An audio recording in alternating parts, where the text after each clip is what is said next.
২০২৫ সালে অদ্ভুত ২ টা ক্লিপ ট্রেন্ডিং এ আসছে। একটা ছিল মেরিল্যান্ডের আকাশে ভয়ংকর মেঘ, আরেকটা পর্তুগালের সমুদ্রপাড়ে সুনামির মতো ক্লাউড। মানুষ রীতিমতো ভয় পেয়ে গেছে। ভাবছে, এমন আকাশে কখনো দেখিনি।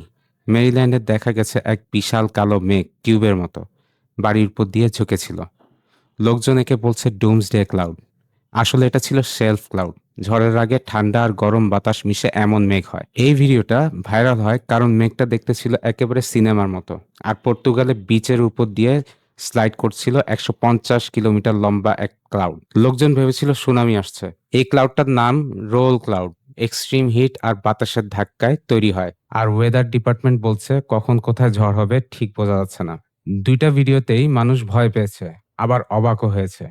এটাই ভাইরাল হওয়ার কারণ। এই সময় সাবধান থাকা খুব দরকার। আকাশে যা দেখা যাচ্ছে তা শুধু মেঘ নয়, প্রকৃতির অ্যালার্ম। ভিডিওটা শেয়ার করুন, সবাই জানুন কি হচ্ছে চারদিকে।